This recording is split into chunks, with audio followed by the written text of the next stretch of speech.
permits, they have very broad power. Not so the federal government.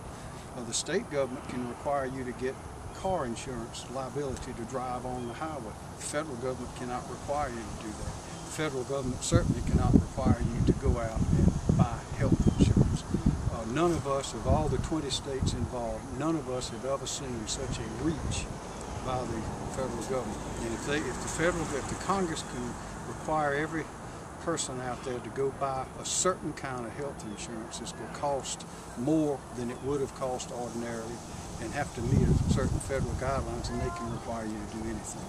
No limit. So, and back to Dr. Seabrook's point, this is going to put the federal government directly in that building over there. There'll be another layer of bureaucracy in the practice of medicine between the physicians and nurses and the patients.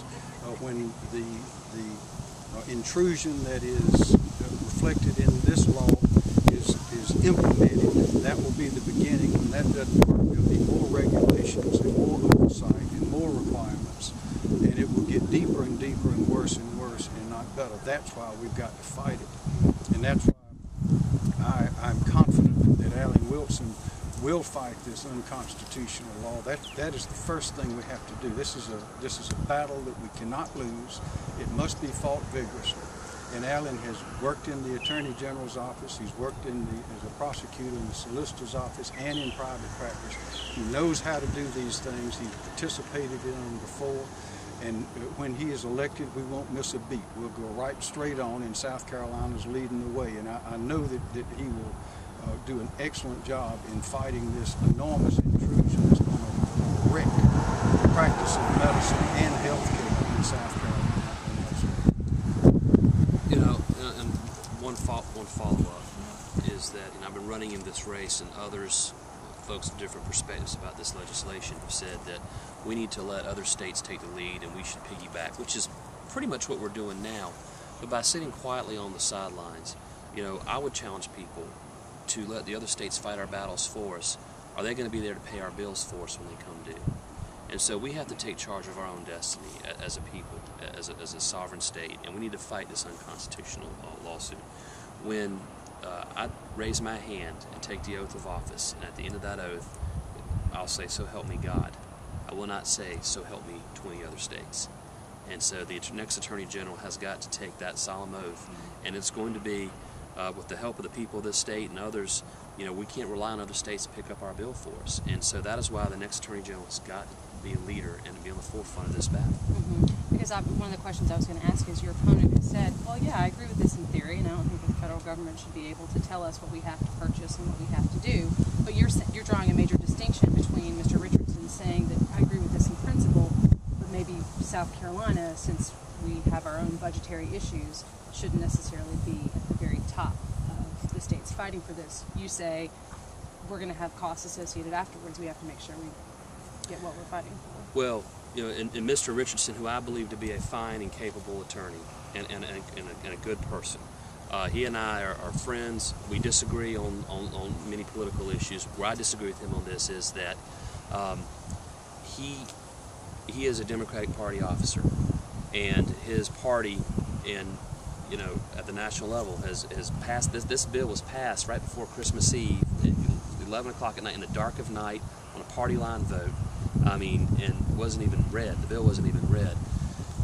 My issue is he going to be willing to stand up and not only say you're wrong, say this bill is wrong, but actively work to fight it? That's like saying, I disagree with crime, I disagree with violent crime, but I'm not going to prosecute it. I think I'm going to let other agencies handle that. You can't do that. You've got to be a leader on this. And the difference between the two of us is that I'm going to be a leader on this issue. And I think that he wants to sit on the sidelines and do nothing about it. And like I said, no one else is going to take care of South Carolina but South Carolina. And I recognize that. And I don't want to speak for him because, like I said, he's a fine person. But we need an Attorney General who will raise their right hand and say, "So help me God," not "So help me 20 other states." It's got to be us. Let me mention this. Alan was right. In the Cornhusker kickback, we led that effort. And Florida was one of the states that participated. It was during that battle that the Attorney General in Florida said he was going to go ahead and start the research on this individual mandate. So we then, Florida and South Carolina, led the effort and put together the team to go after the individual mandate. We also joined with one other Attorney General of Washington State to go after the President's anticipated or attempted closure of Yucca Mountain. And that was just 2 states in the lead. And we led the way on that, and we were successful in the first round. And we've been successful in this first round. So what Alan's talking about is important. South Carolina is looked upon to be a leader. We have been a leader, and I know that he will continue that because he knows how to do it, and he's willing to fight. You pop the ball up, I'm going to hit it again. People say that they don't want to contest this because it's a waste of taxpayer dollars. This bill is costing us $1 billion. Starting 20, and that's just Medicaid, 20 million right out the chute in January.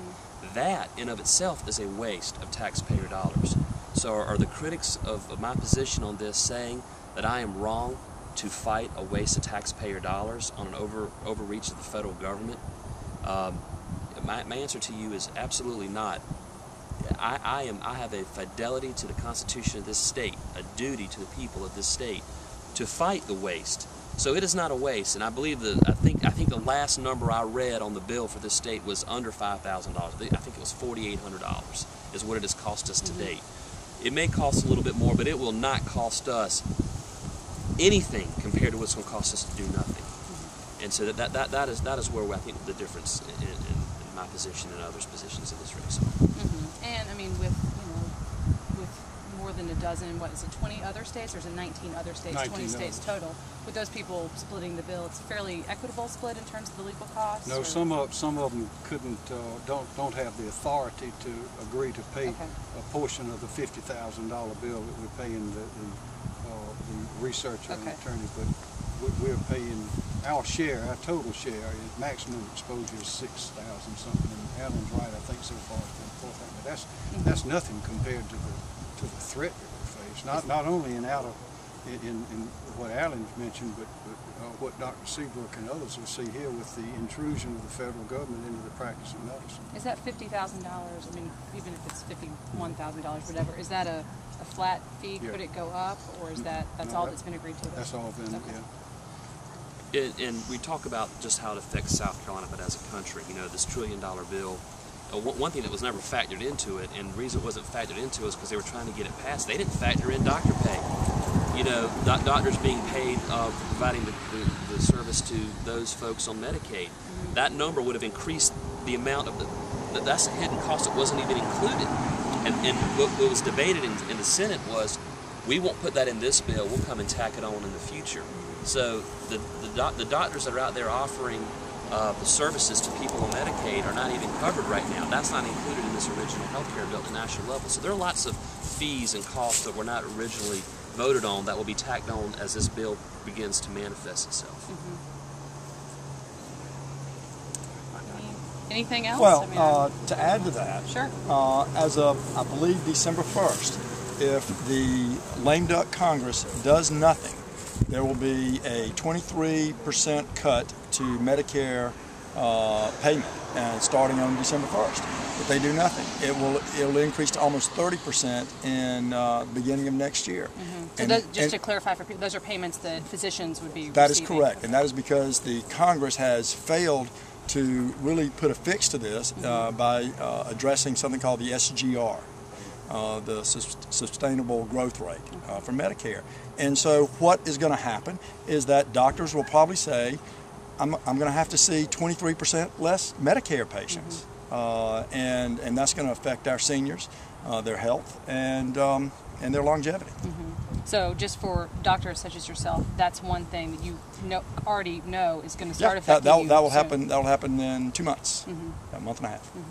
What other direct effects are you anticipating? Maybe not as recent or as soon as that. Well, I think that's one of the most challenging. And then, of course, now we're getting into some of the technological advances that are going to be mandated in terms of information technology. And the fact of the matter is, the government is very interested in knowing everything about you. And I think that this is one of the concerns that I would have in terms of privacy.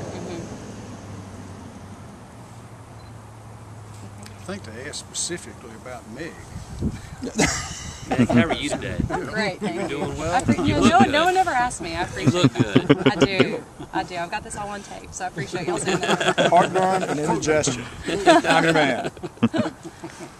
Well, great. Well, I mean, I think that, that takes care of the basics of what I need on this, and obviously I've done reporting already on the lawsuit and where it stands, so I've got that stuff. Yeah, the way you're doing everything.